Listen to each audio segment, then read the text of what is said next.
Hello, all. Thank you for joining the first edition of Climate Professional Day. It is a pleasure to be with you today. I'll be your host for the next 50 to 60 minutes. Today, we have a marathon of 24 hours of virtual summit that will present lots of interesting talks regarding the climate and sustainability, and also connecting youth to to um, employment. So it's very important. We'll have also a climate career fair, and we will have reflections and actions on climate change that we'll follow on. Today, the day has been quite intense.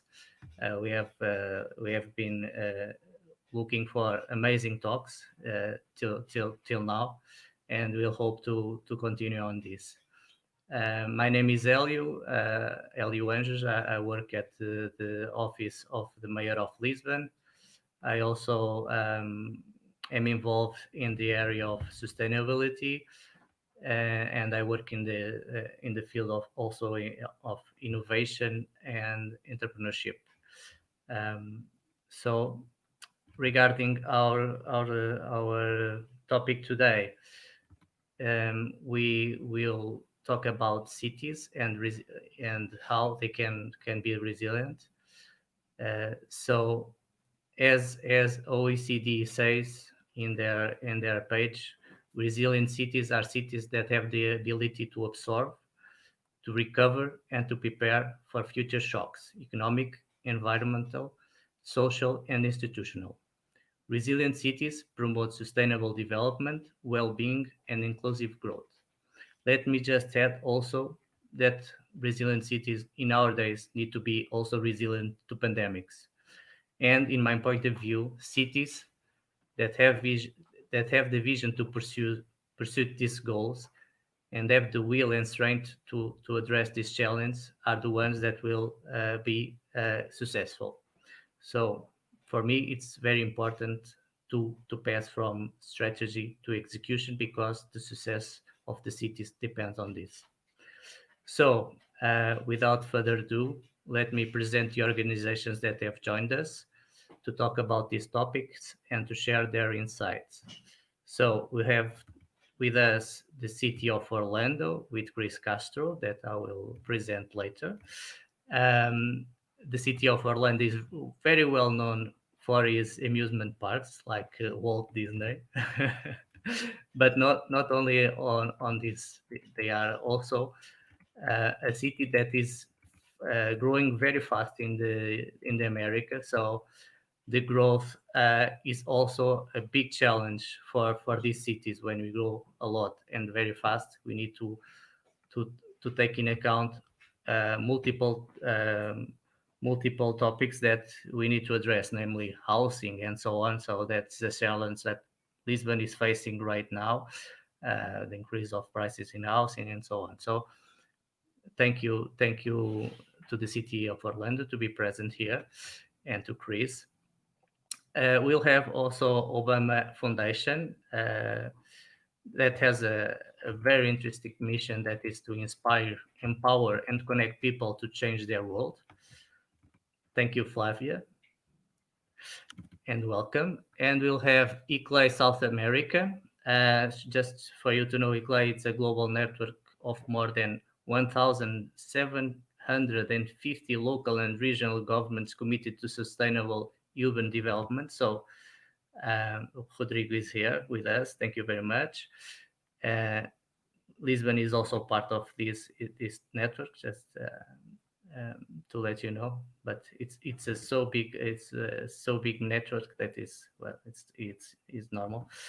And finally, we'll have the C40 cities, that is also very known. It's a network of the world's mega cities connected to addressing climate change. And we have here Gisela Provasi. Thank you very much for being here also. So after this short introduction, I will pass to Chris. Chris, how are you? Um, Chris is the Director of Sustainability and Resilience at the City of Orlando. Chris is award-winning sustainability professional, clean energy enthusiast, and eco-entrepreneur with a passion to advance smart, resilient, and sustainable cities in balance with nature. Is this right, Chris? that's correct. Looking forward to it. Thank you.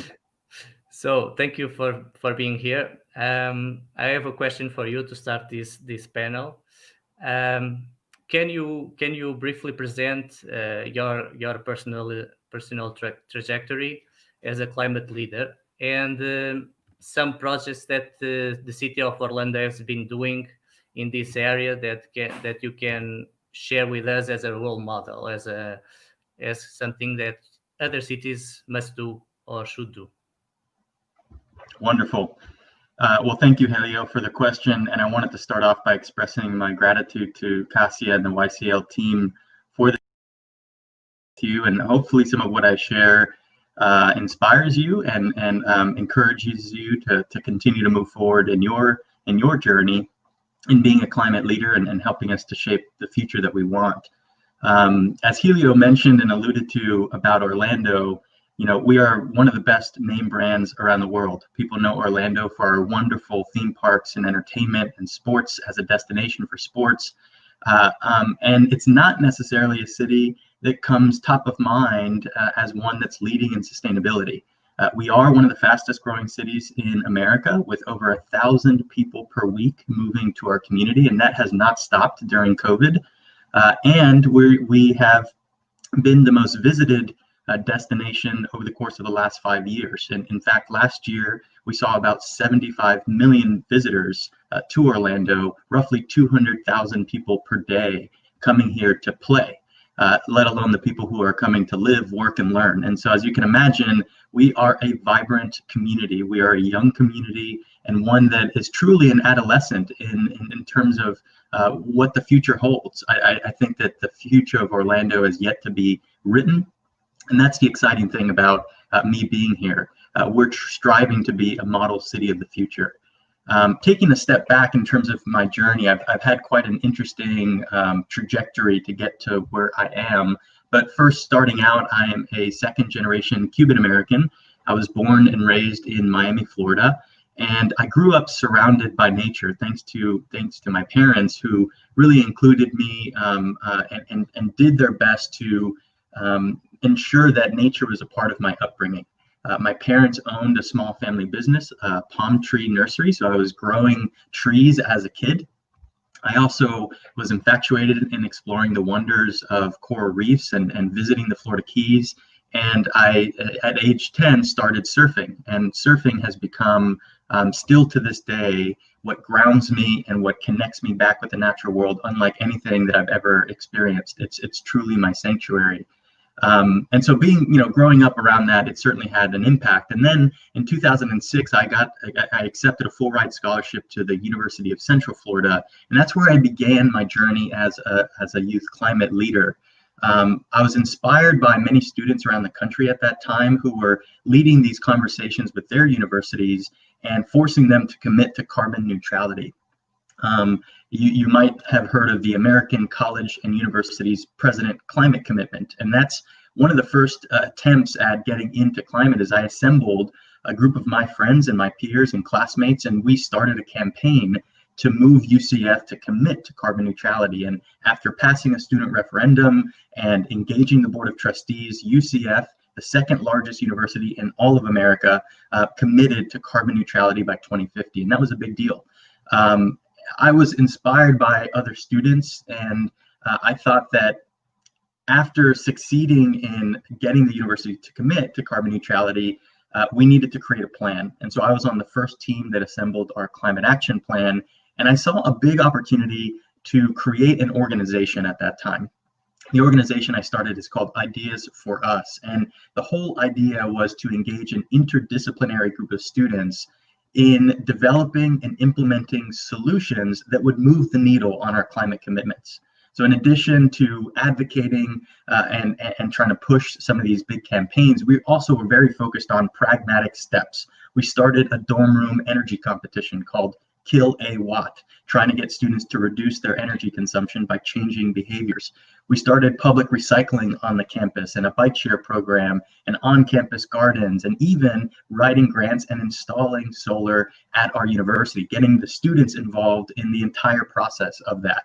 And so we've, ideas for us quickly became this sustainability consulting firm of students, again, of all disciplines, not just engineering and environmental science, but communications majors, education, legal studies, and others to really come together and come up with those. And ideas quickly started to grow into this quintessential grassroots movement to other universities and colleges who were paying attention at what I was doing and what my friends were doing with ideas. And I have to say that social media played a huge role in that, because as you can imagine, that's when those platforms like Facebook started to become a lot more popular.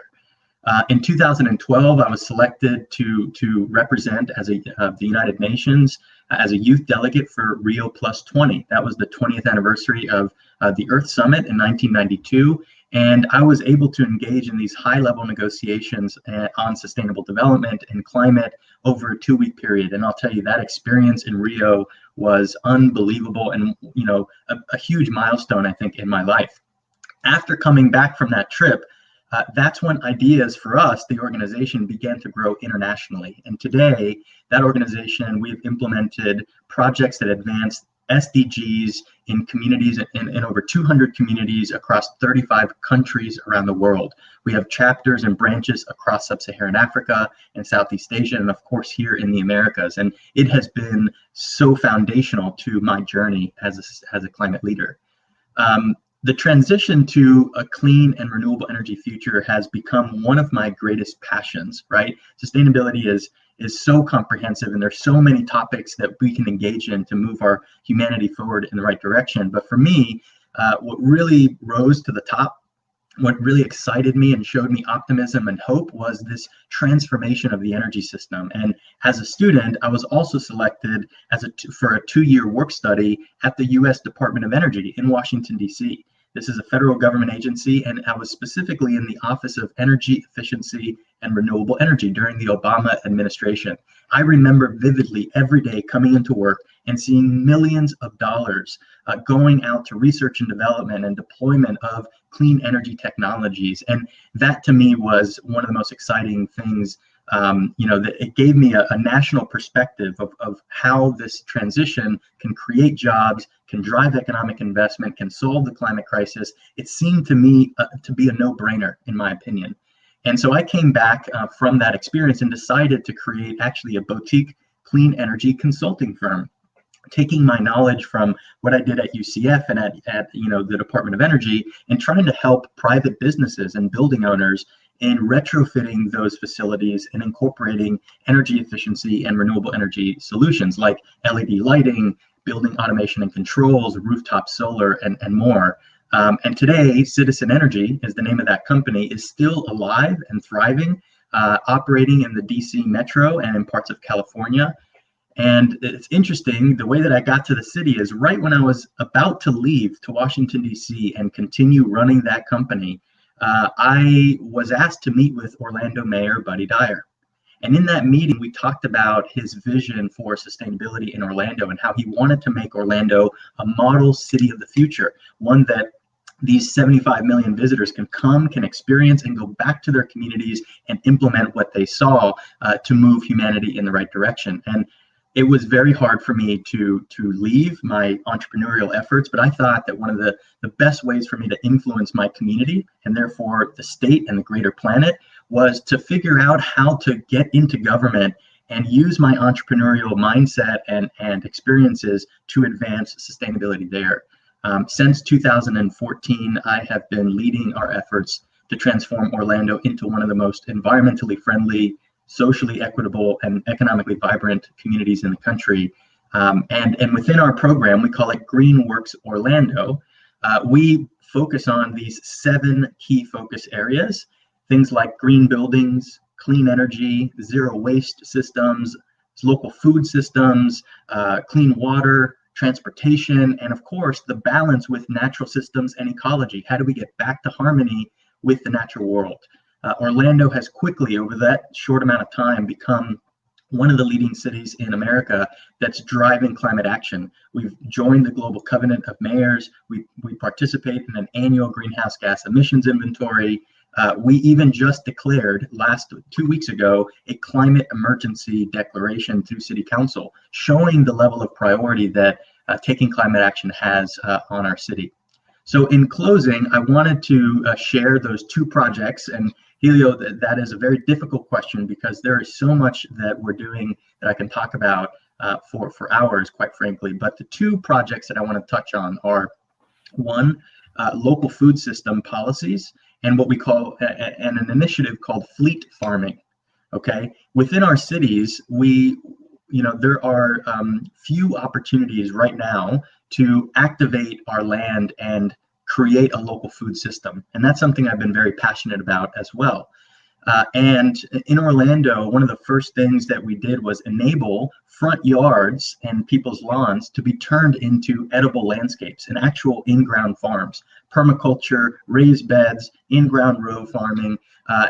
Basically, we enabled people to grow food on their own property. And that spurred the creation of a social enterprise nonprofit under Ideas for Us, and it's called fleet farming. And fleet farming is a revolutionary concept of turning neighborhoods into agri-hoods and trying to activate micro farms on people's lawns as a collective to meet our local food demands, essentially creating a hyper-local food system within a neighborhood, and not only growing that food, but selling that food within that neighborhood. We started this project in 2014 under Ideas for Us, and it has quickly grown into a movement in Orlando where people are turning their businesses and the wasted space that they have in neighborhoods, and they're activating them to turn them into local food systems. Not just growing fruits and vegetables, but also urban apiaries and beekeeping, backyard chickens, and other ways that we're trying to foster local food systems. So that's one really important project. And the second one is on renewable energy and some of the innovative applications. And I'll say that in Orlando, when you fly into our city, it's almost like an Atlantis in reverse.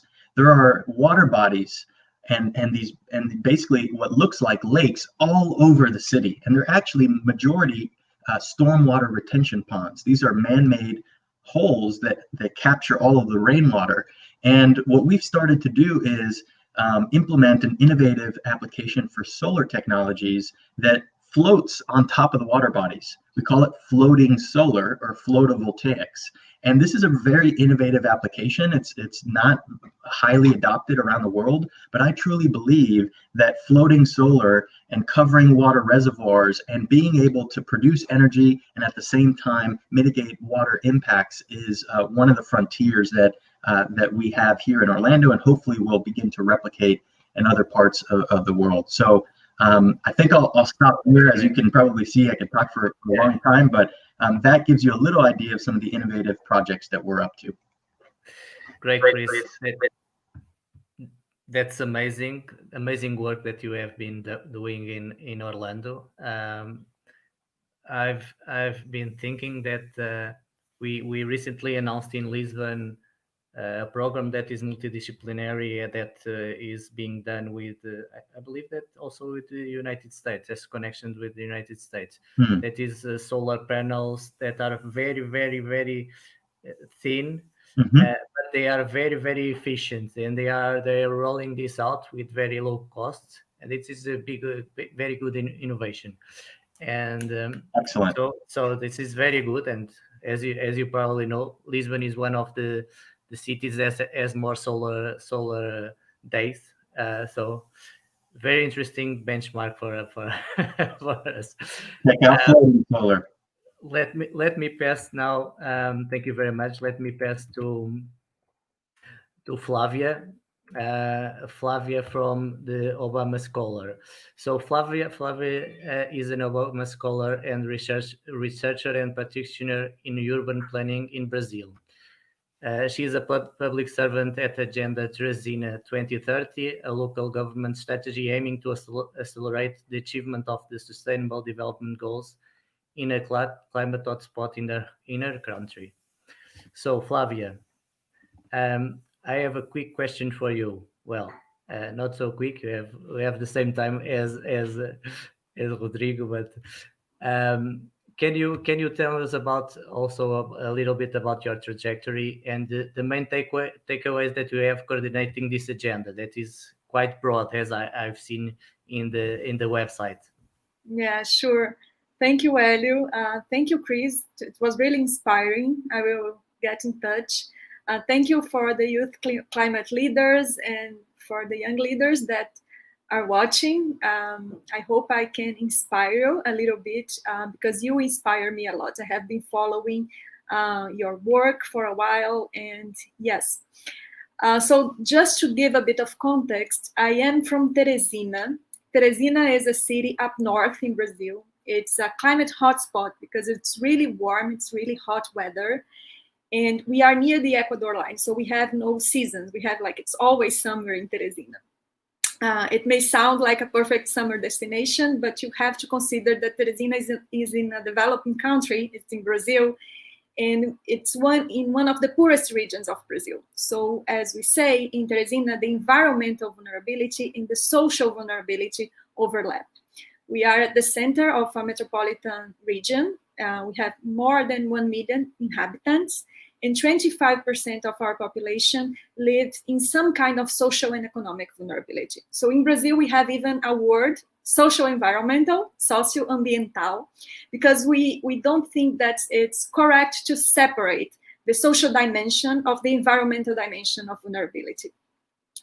I'm also an expert in climate resilience. And when I came back to Teresina to work for the local government of Teresina, we took a lot of time understanding the dynamics of Teresina.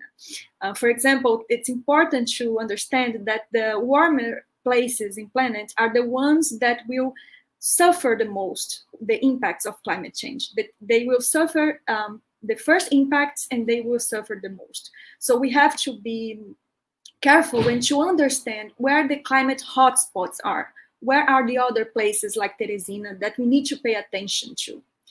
So Teresina created this strategy to accelerate the SDGs achievement, the Agenda 2030 inside the municipality of Teresina.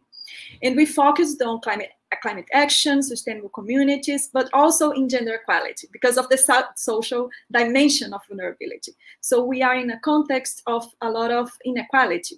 There is the gender gap in payment, in employment, in jobs, in data availability. So we started to understand this, how these things play together. And we created in Teresina an interesting program called Women for Climate. So we put together a lot of creative people like you, young people, professionals, private sector, public sectors, NGOs, to understand the vulnerability of specific groups of women to climate change and how we can improve their work so they can act as agents of change. So not seeing them for their vulnerability, but also for their potential. And this was one of the things that I'm most grateful for working in Teresina.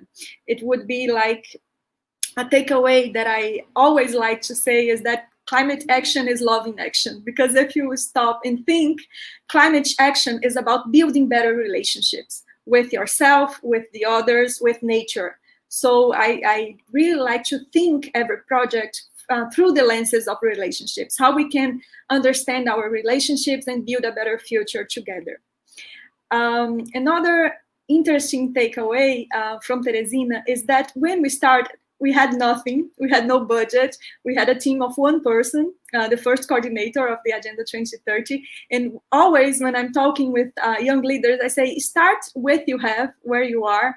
It may sound very basic, but it's a very deep and impactful and profound advice that I can give to you, because it is possible and you cannot imagine the impact that you will have. So after three years in Teresina, we slowly started to build our mission, and now we are part of international networks. We work with UN agencies, with the World Bank, with the French Development Agency, with the Embassy of the Netherlands in Brazil. So we put Teresina on the map of climate action, and I think that if we can do, you can do too. It's possible, and you have all the knowledge and the courage to do so. Another takeaway, I would say, I am amazed by the impact of cities, the power of cities to influence the global agenda on climate change. Because in cities, the most part of the urban population, the population live in cities. Also, the problems happen in cities. We are closer to solutions in cities. So I think it's important to reframe cities not as a source of problem, but as a space in which you can test solutions. That's what we did in Teresina, and it's working so far. I also learned how to take the long view in subjects, especially when it comes to urban planning, because when we are in a developing nations, there is an expression in Brazil that we are dealing with fires all the time, with emergencies, and you have to react to it, but you also have to take time to think, reflect, and respond to it, to allow your imagination to flow, your curiosity to go through new places, because let's face, we need a new mindset to work resilient cities. We cannot keep doing the same things that we did before. And to create a new mindset, you need time to think.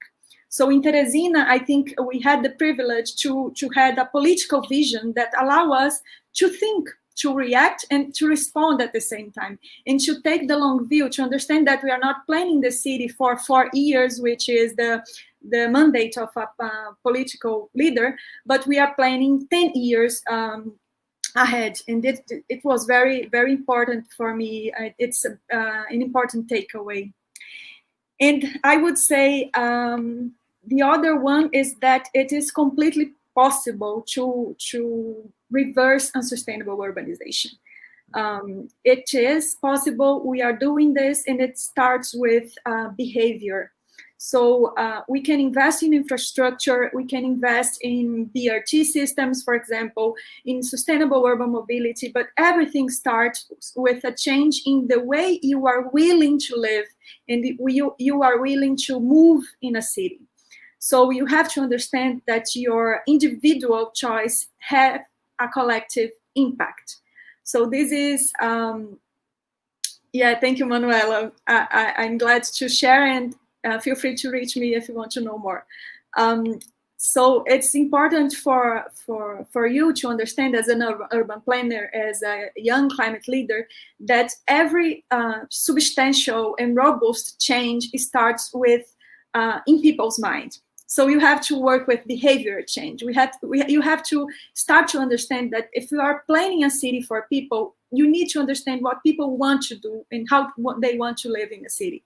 So, for example, in Teresina, we helped to develop the territorial development plan, which we changed land uses to make cities more sustainable. And we were constantly asking people, for example, are you willing to live close to a BRT system, a bus rapid transit system? Are you willing to change your house for an apartment which is more sustainable because you increase density and we use better the infrastructure? So start thinking how you can impact lives, so then you will have a project that everyone embraces. So another examples of projects that we initiated in Teresina, it was the inventory of GEE emissions. It is essential if you want to measure your impact, and if we are to reach the Paris Agreement and to accelerate the achievements of the Sustainable Development Goals, we need to understand where we are. We need to measure the indicators, the impact of our work, and the inventory of GEE emissions is essential to that. It was also important for us to open information, to open data, to open the black boxes of governance. So we created an open data plan, an open data training. We are going to create an open data platform. so people can take action. We are also working with blockchain to improve the access to public transport data, so people can have a better performance of the buses. We work with UN Habitat to create an action plan for resilience, and we have been building institutional capacity. So there are many projects. I will probably not have time to mention all of them, but as I said, I'm open to share more about Teresina. And now I am an Obama Scholar at Obama Foundation. Obama Foundation has the mission to inspire, empower, and connect young leaders, so I'm happy to do so. I'm now fascinated by the theme of climate leadership. I want to transform climate leadership from the inside out, from bottom to up. I really believe in the power of our minds, of neuroscience to do so. So I have been studying a lot about how we can transform our mindsets in order to have better climate leadership. And I think that's it for now. I would like to end. Thank you, Flavia. Oh, sorry. I would like to end. No problem. To end with a quote that I really like of a poet. He has a poem on commitment. And the final phrase of the poet is about being bold in what you want to do. That's the message that I want to deliver. Be bold in your ambitious plan for the climate. And he says, boldness has genius, power, and magic in it. Thank you.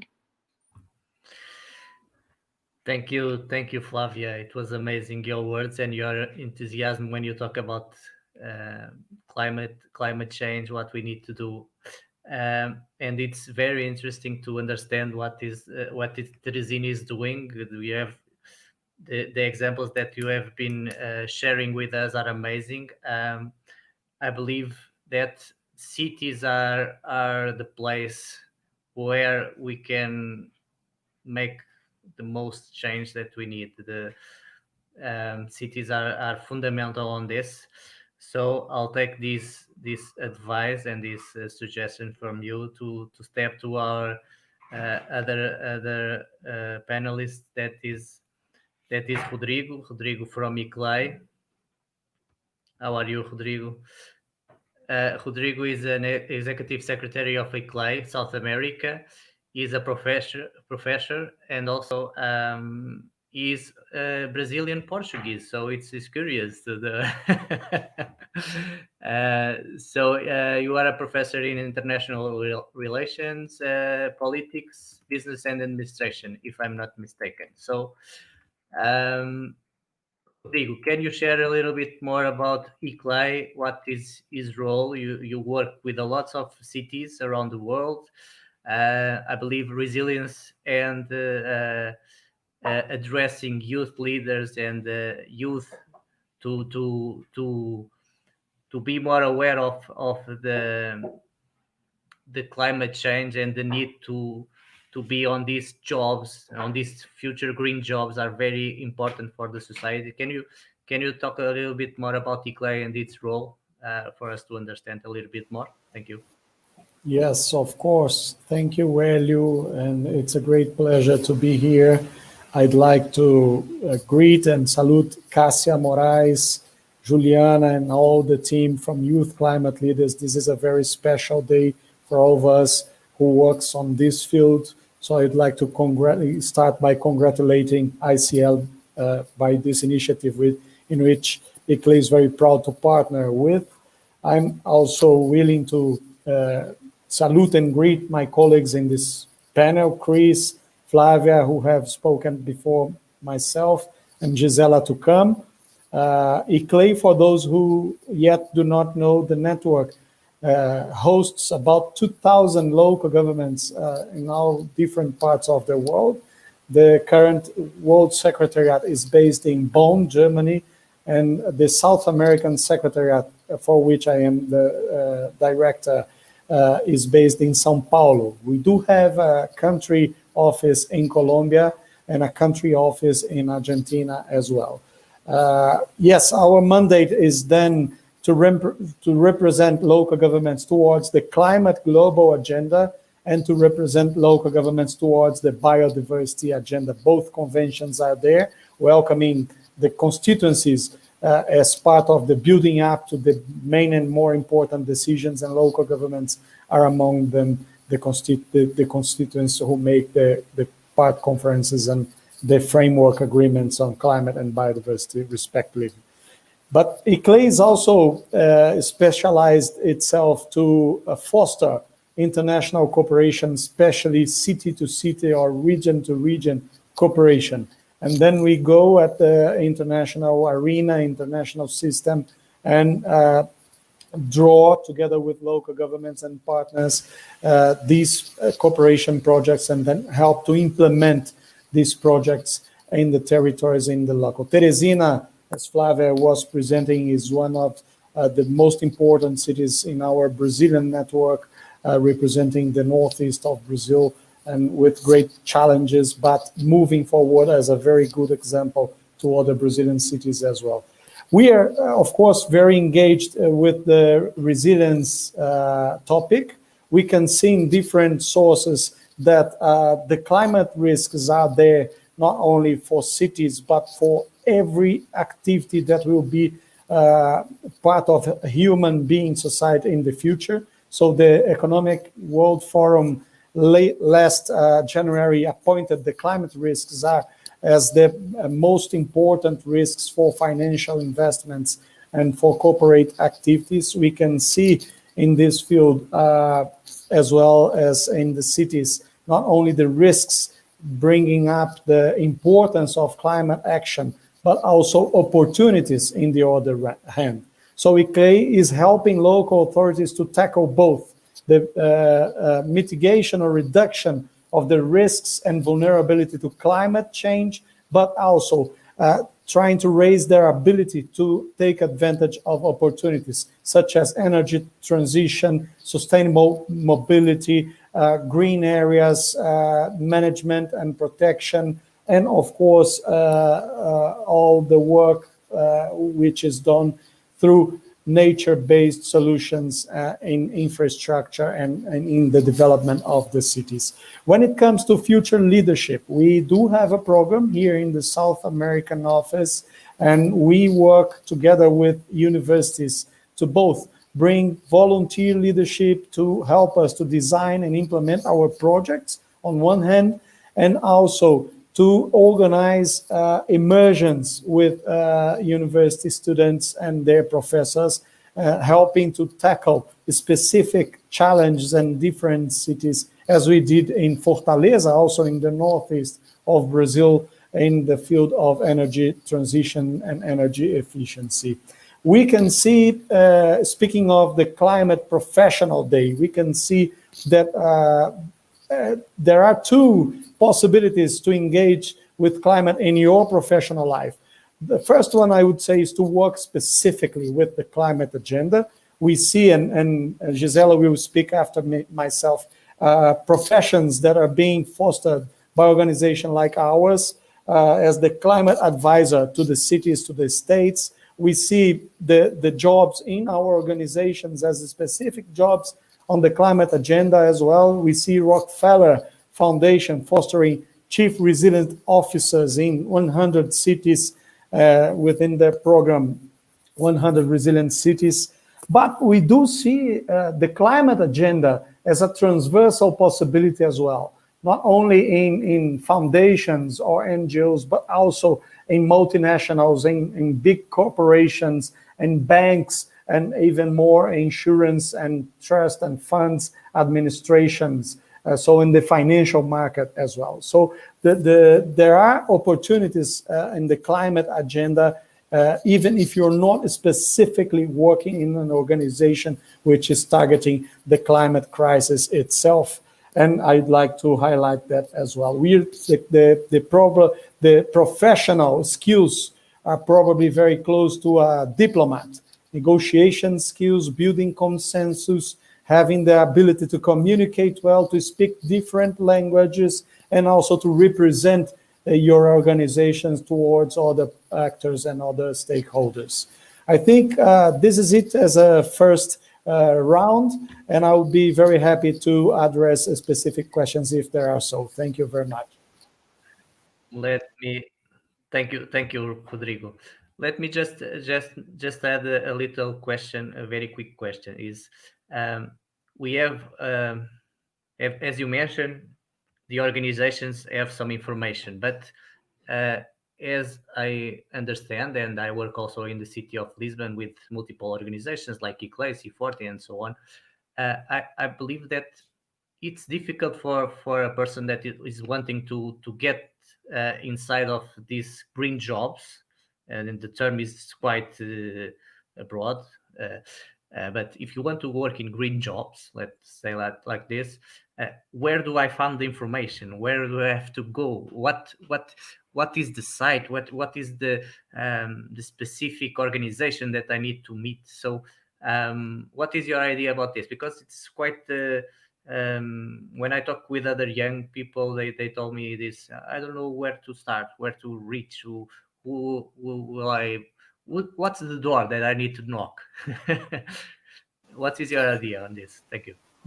This is a very good question. And I think ICL is doing a great job in gathering information on job opportunities and on organizations who offer themselves and offer programs on climate change. But also we can see specific areas in different sites or platforms, such as the European Union. They foster together with Bloomberg Philanthropies the Global Covenant of Mayors. So for cities, the Global Covenant of Mayors is probably the biggest entrance to understand the climate agenda in cities and to learn where the cities are committing themselves and probably that are willing to hire people who are addressing their career towards climate change. The development banks, all of them, they have the IDB and the CAF in Latin America. All of them, the World Bank itself, have specific areas to address the climate agenda from the financial perspective. And this is possibly a very interesting career guidance as well. So I would advise that you go to specific institutions and try to find how they are organizing themselves to tackle the climate crisis, and there will be a job opportunity there waiting for you for sure. Thank you, Rodrigo. That's very good advice. Thank you. Let me pass now to Gisela Provasi. That she's from C40 City, so we have also here an organization that is well focused on cities and on climate.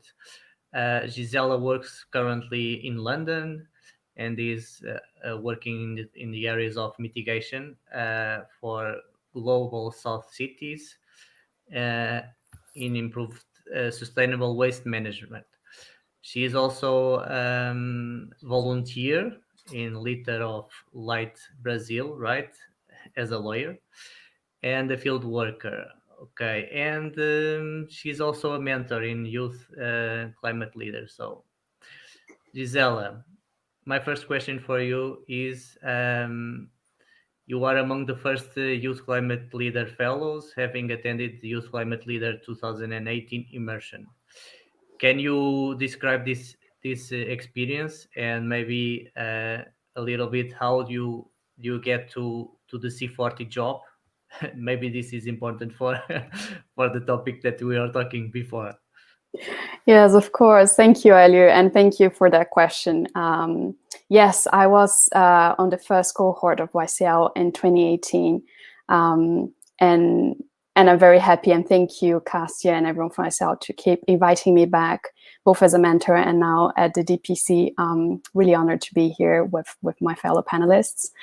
In 2018, we had a immersion which started in Paris and then went on for a month in Kenya. At that time, I was living in Paris as I had recently finished my master's at the Sorbonne University. So when I saw that opportunity, which came actually at a moment where I had just finished my contract at the City Hall in Paris, where I was working with circular economy. And I think I was going through and now touching the topic of, the youth here are looking for a job in climate. I was probably going through the application burnout that many people might be going through right now.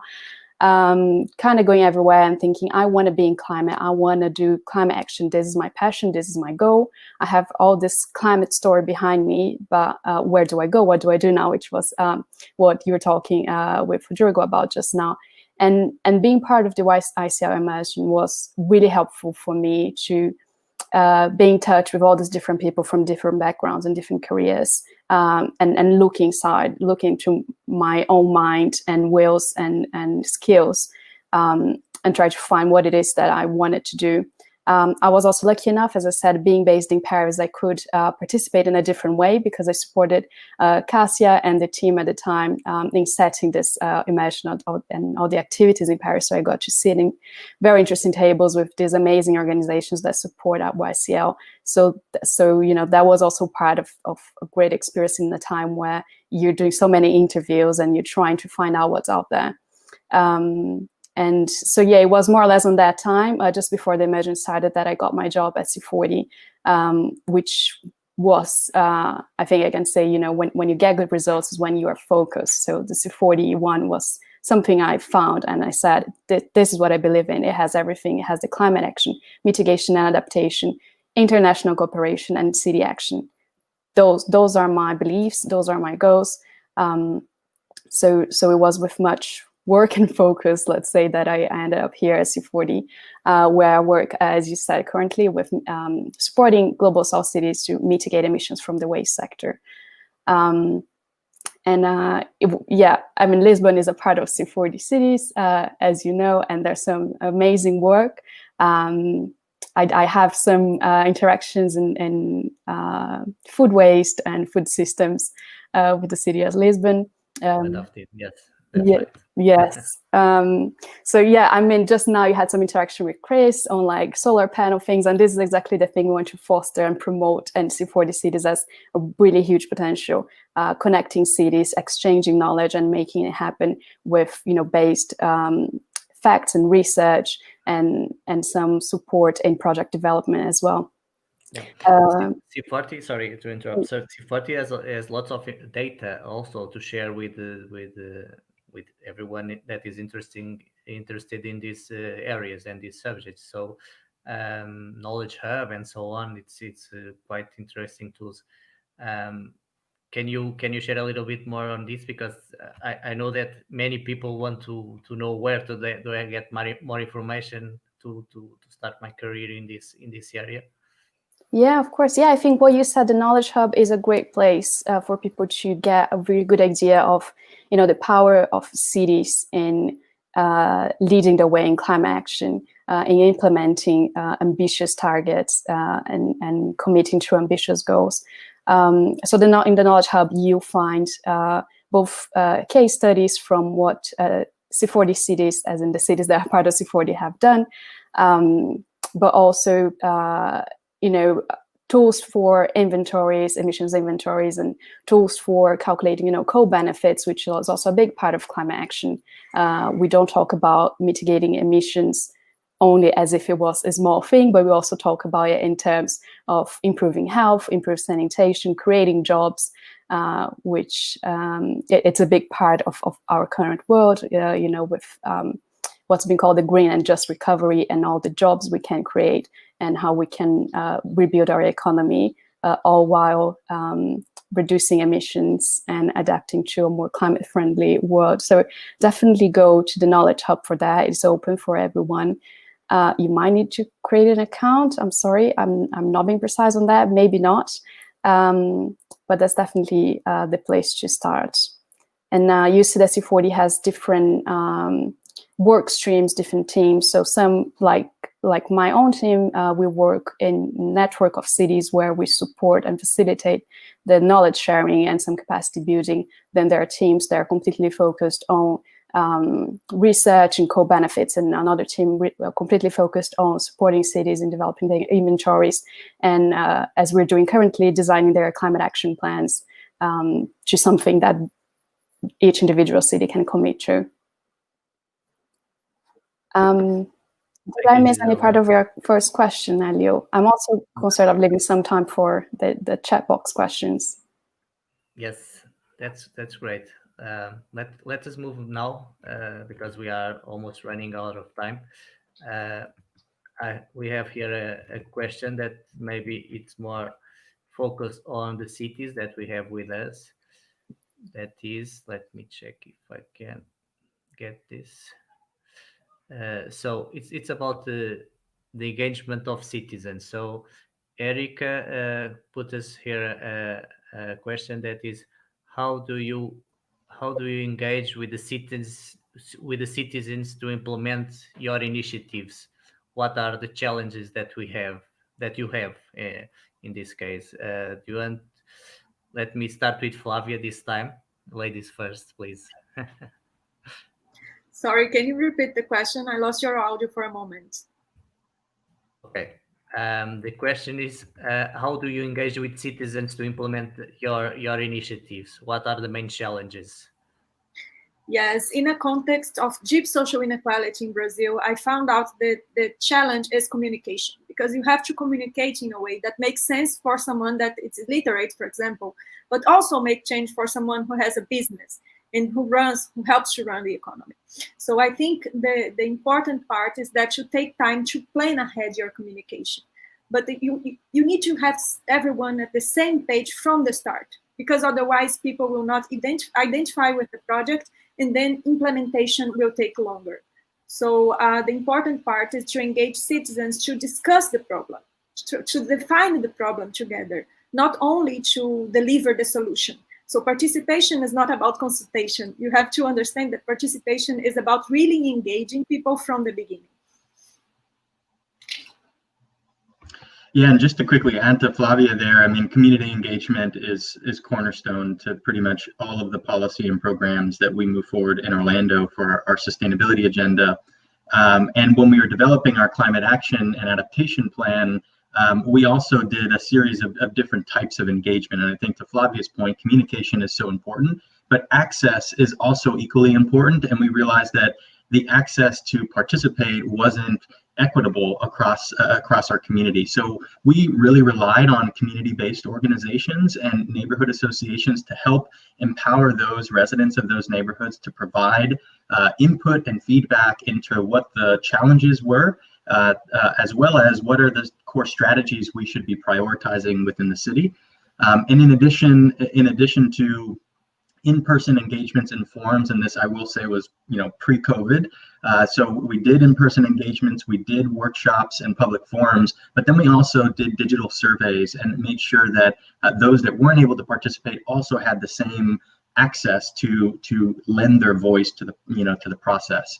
We also update our plans every 3 to 5 years, and so in addition to the plan updates, as I mentioned, whether it's a policy or program, we're really focused on trying to get that input, engage those core stakeholders that may be impacted, and make sure that their voices are heard in whatever we move forward. Thank you, Chris. Rodrigo and Gisela, do you have any notes on this, or we'll leave it to the cities?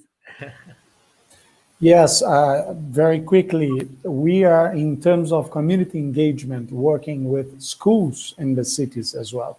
Not only focusing on kids from 7 to 12 years old with another partner, which is called Plant for the Planet, taking themselves to support workshops on climate justice so that they can learn about their community climate impacts that they even be suffering already, but also to build up capacity in terms of addressing competences that they will need to work in the field later in the future. But also we launched this year an initiative called ICLEI Innovation, which aims to bring the innovation local policies together and to address urban challenges, especially those focused on sustainability and climate change as well. So this time we are having 8 startups after 57 enrolled themselves to develop solutions on green urban areas. And we are, of course, very enthusiastic to run different calls in 2021 and foster this bridging with the innovation world and the local development, sustainable development challenges in urban areas. Thank you, Rodrigo. Yeah, I guess I can add something from the C40 perspective and also from waste management perspective. So at C40, we have some similar programs as ICLEI, where we invite citizens, we invite people from the city to participate in sort of competitions like the Reinventing Cities, the C40 does, or the Tech Challenge for the Women for Climate at C40 as well. So these are kind of initiatives that aim at try to engage the citizens of our city to participate in that process. Now, when we're talking about waste management, which where I'm work at my day to day, we really look at you have to be able to identify your different groups of stakeholders in waste management. Especially in global south cities, but everywhere you have a big informal sector, for example, but also you have a big opportunity of community-based models. So those are different strategies to address the need that you look at the different group of stakeholders and the synergies between them, and how to enter that space respectfully, understanding the local needs, the community needs, and aggregating value while using their own resources and creating jobs locally. Thanks, Gisela. Thank you very much. We are almost running out of time. We have a couple of minutes since we started a little bit later, but I will ask only if you could think in the near future, and you think in a city that is doing everything for resilience, what would be that city? What would be, if you think, what should they do? Should be their priority? In 1 minute, what are the future of resilient cities? Can I start with this time, Rodrigo? That the first one is the harder one, but Well, we are currently having municipal elections in Brazil. Many municipalities have chosen already their mayor late October, but mid-November. But some of them next Sunday will have the second round. We did promote a lot of guidance. We wrote together with other partners references to the ones that are running for mayors, so that they could commit beforewards. And from different parties, from different ideologies, with the climate agenda. This agenda is not an agenda for one party or one people with a vision, ideological one, is an agenda for the world. And what we aim for the Brazilian cities is that we can demonstrate with different partners that this agenda will need to follow its course beyond one term, which is for Brazil is 4 years. So we will support the local authorities to plan with climate criteria in every municipal policy that they will have to implement and design for the next term, but looking at the long term, the long run.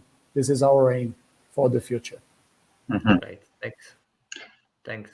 You want, Chris? Sure. Quickly adding to that, I think one of the areas that we're beginning to look forward to more and more is how do we center the framework of the SDGs as a form of economic recovery coming post-COVID. So green and equitable recovery, I think, is going to need to center for the future of sustainable and resilient cities.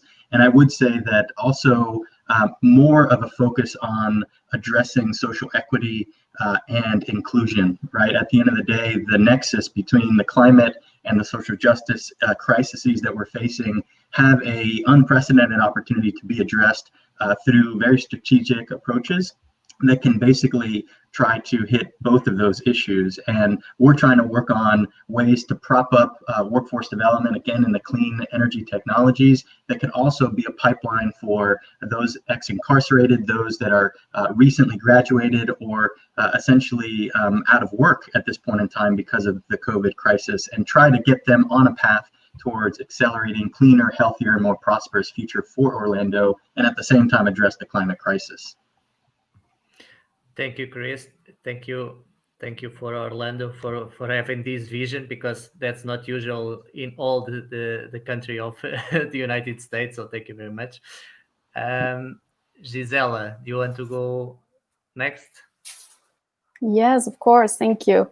Yeah, I think I will start by sharing a couple more sources of knowledge, linking to your question to me earlier. So, in terms of specific visions for cities, we have some documenting C40 called the Strategic Action Recommendations, which you can find in the Knowledge Hub, which are sector by sector what we would like to see every city to be doing or not doing as well. In a more maybe poetic view, I will share, and he did not ask me to do that, but from my C40 colleague, David Miller, previous mayor of Toronto, he recently published a book called Solved, which is about the role of cities in solving the climate action. And it's really a story about hope and how this can be achieved through cities. So really my vision for the future is where cities are taking these bold actions, but also where they are enabled to by their national governments and where they have a seat on the high tables of international cooperation, and they can take these bold commitments and actions right now. Thank you, Gisela. Thank you, Flavia. You Yeah. learned this. Yeah, I completely agree with my colleagues.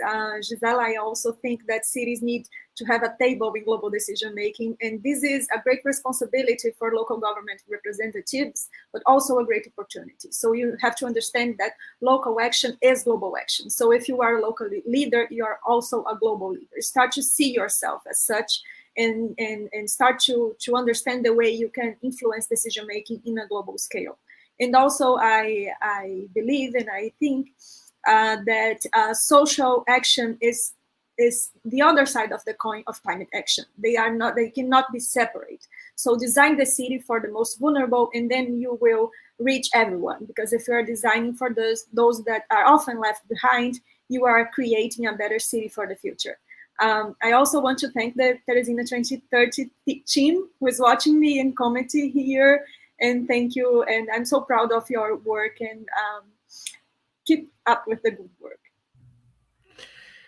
Thank you, Flavia. Thank you all. Thank you for the wonderful messages, for the wonderful ideas that you shared. I hope everyone has enjoyed this 1 hour session, and that you will enjoy the rest of the program that has amazing panels. Stay with us, and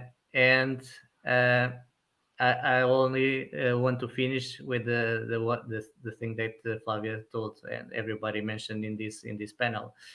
It's very important for the cities to be heard and to be more effective on these politics, because they are the local entities. They work with the citizens. They are very close to the citizens, so they must have the power and the financing for the global entities to achieve these goals, and to achieve the goal of sustainability, and to achieve the goal of equity, and to achieve all the international agenda for sustainability, namely the Paris Agreement and the emissions, the reduction of emissions. But we cannot forget that this recovery must be green, and this recovery must not leave no one behind. So thank you very much. Have a nice day. And thank you all.